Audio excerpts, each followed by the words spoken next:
Experimental design in the real world.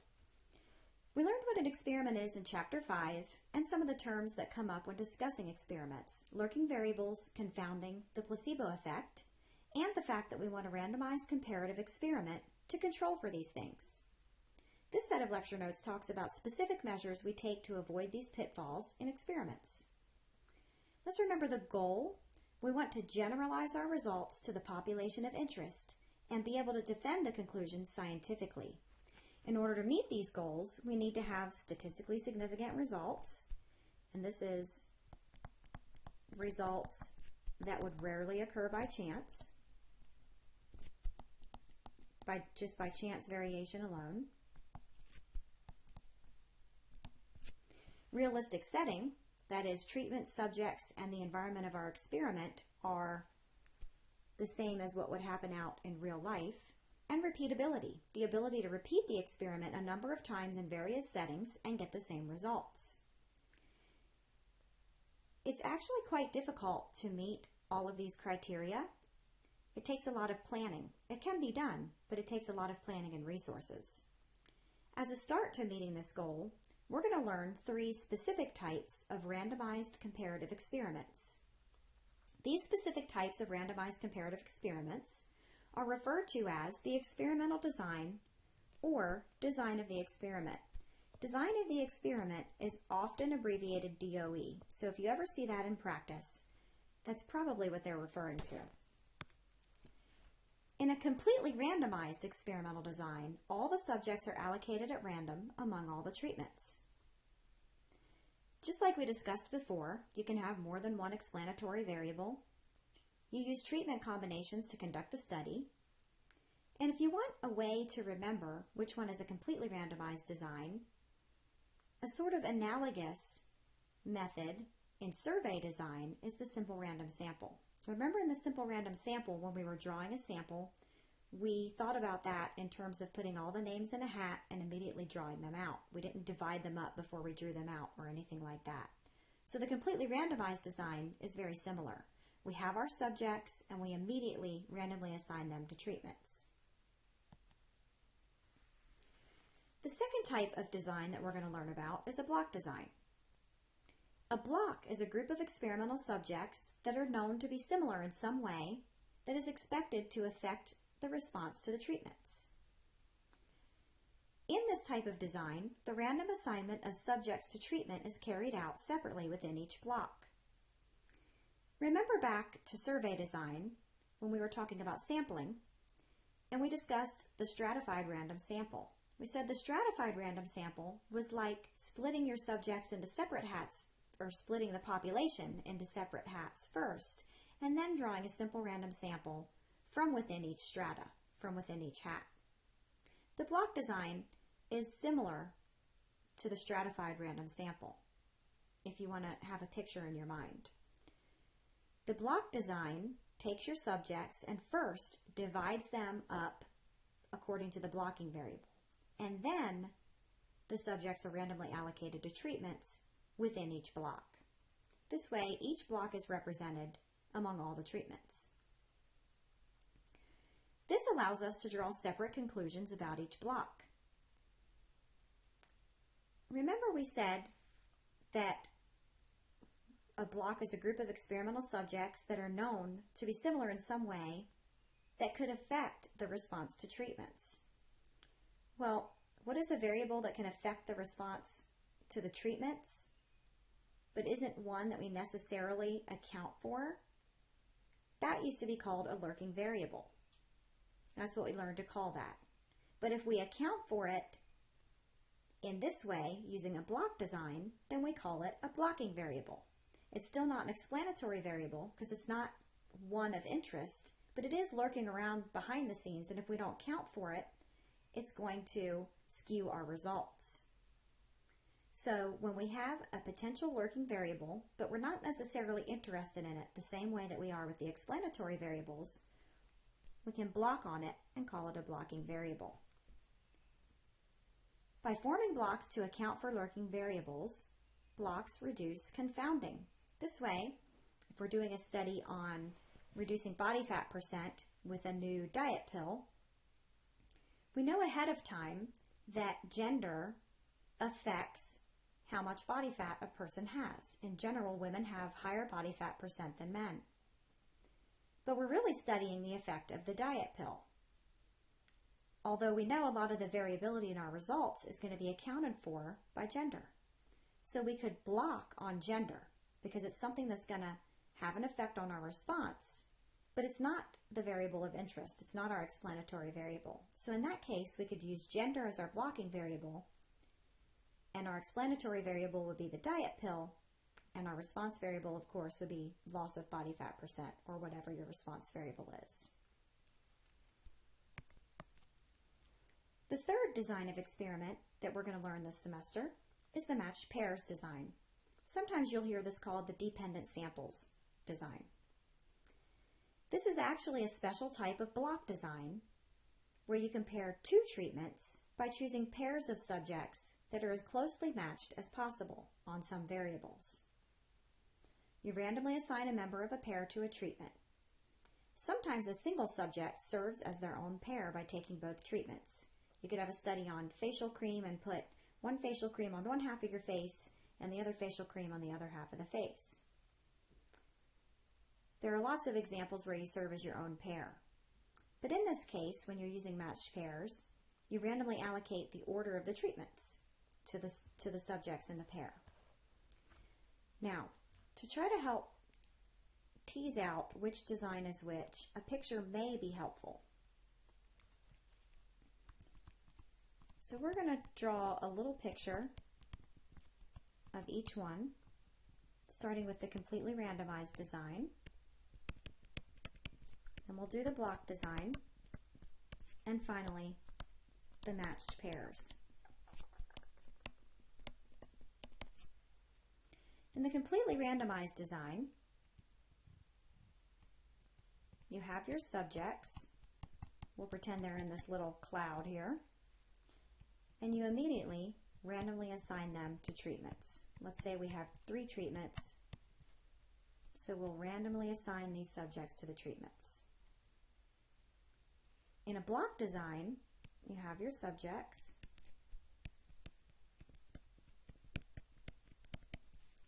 but before you assign to treatments, you divide them into their blocks. Let's say that we have 2 blocks, so we'll call it block 1 and block 2. Then, inside block 1, you randomly assign the subjects to the treatments. Again, we'll just, for example's sake, say that we have 3 treatments. And inside block 2, you randomly assign to treatments. So first, you divide the subjects up according to their blocking variable, and then within each block, you randomly assign to treatments. In a matched pairs design, we have our subjects,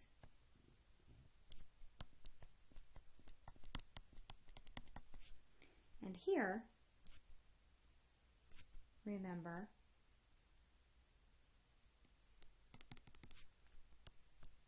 our blocks are actually just pairs of individuals, pairs of subjects. And remember, because we only have 2 people in each block. I keep saying people because I'm thinking of clinical trials when our subjects are humans. These could be animal studies or any number of other studies. But anyway, since you only have 2 subjects in each pair, you can only have 2 treatments. And so you randomly assign the subjects in each pair to one of the treatments. Now, when would you want to use a block design? What kind of blocking variables are out there? A common one is gender. We already sort of talked about an example with that. In studies on body fat percent and lots of other things, hormones, all sorts of stuff, gender definitely affects a lot of studies. However, sometimes it's not the variable of interest. Like in a study on how a new diet pill affects body fat percent, or a new hormone replacement therapy affects symptoms. You may want to block on socioeconomic class. if you're doing educational research, if you're trying a new teaching method, new teaching technique, it's widely known that socioeconomic class could have an impact on how the students perform in an academic setting. So it's important to block on socioeconomic class to tease out whether the change in scores is due to socioeconomic class or your explanatory variable, your new teaching method. So we could go on, but hopefully that gives you some ideas. In the matched pairs design, you could match on the same types of things that you match on in a block design, only you can refine it to lots more levels of your blocks. So we could do age. There are lots of different levels of age. You can do gender. You could do score on an addiction rating scale. If you were studying some sort of therapy, the previous score on an addiction rating scale might be of importance. I hope those pictures end up being of some use to you, but I think the best way to learn about these designs of experiment is to practice. So let's try 2 examples. The first one is an experiment that investigates the effect of repeated exposure to an advertising message. Subjects were randomly allocated to one of 6 treatments and viewed a 40-minute program which included ads for a digital camera. Responses measured are recall of ad, attitude towards camera, and intent to purchase. Identify the experimental design. Now, a lot of my students right out the gate notice that there's variable A and variable B. And so they jump right to block design because they're thinking that subjects were divided up. But let's think about this for just a minute. What is variable A, length, and variable B, repetitions? These are actually explanatory variables.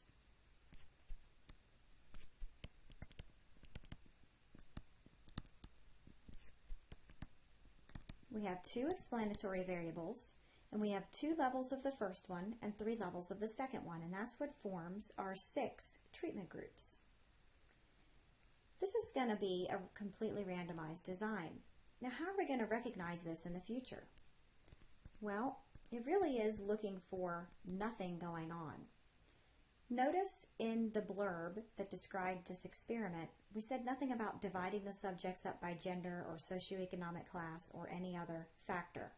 We simply said subjects were randomly allocated to one of 6 treatments. They were directly randomly allocated to one of 6 treatments. So this is a completely randomized design, since we didn't say we were dividing them up to begin with. Our second example is another experiment on the effectiveness of ad campaigns. And we want you this time, based upon the picture, to identify the blocking variable. Now, how do we know this is a blocking variable? Because we had our subjects, and the first thing we did was divided them up according to some trait that they possess. In this case, that trait is gender. So gender is our blocking variable. Notice that this meets all the definitions of our blocking variable. Within the women group, we randomly assign to the 3 treatments, and within the male group, we randomly assign to the 3 treatments. So our blocking variable here is gender, and then the random assignment to treatments is within each block. The placebo effect presents a large problem to researchers, particularly in medical research. Using a randomized comparative experiment with a good design is a good start, but we can do more. We'd like to use blinding. A double-blind experiment is one where neither the subjects nor the people who work with them know which treatment each subject is receiving.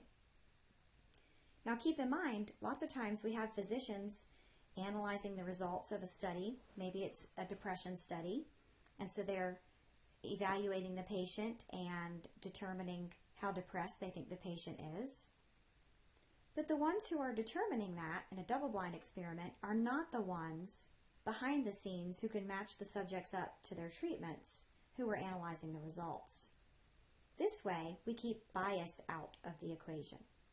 A single-blind experiment is similar, only this is where one of the experimenter or the subject do not know which treatment is being administered. Why use a design that incorporates blinding? To reduce bias.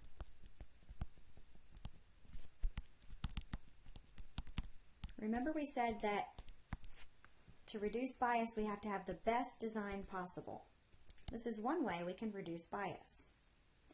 For the patient, there may be a psychological effect if the patient knows which drug he or she is receiving. If it's a depression study and they know they're on the depression medication, they might get better just because they think they're getting treatment, when it really was the placebo effect. For the treatment giver, the patient known to get a new treatment may be treated differently than those on the standard treatment. We want the doctors, the physicians, to treat each patient the same.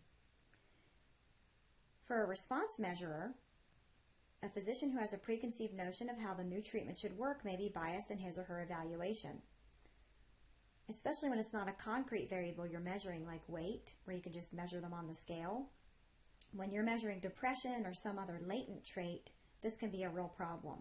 So blinding helps reduce bias in this way. Even in a well-designed experiment that includes blinding, experiments can be plagued with similar problems to those that we learned about when we studied surveys. Again, undercoverage could be a problem. This is the same issue as it was before. Certain groups of subjects from the population of interest could be left out. A refusal to participate. Subjects may not like the treatment they are assigned and they may refuse to participate. Non-adherers are those who keep coming back, but they're not following the protocol. They're missing some of their doses of medicine. They're not coming to some of their follow-up appointments. Whatever they're doing is not adhering to the experimental protocol. Dropouts are subjects who begin the experiment but do not complete it. So if we have lots of times a non-adherer will turn into a dropout. If they stop coming altogether, then they're considered a dropout. So experiments can be plagued with all sorts of problems.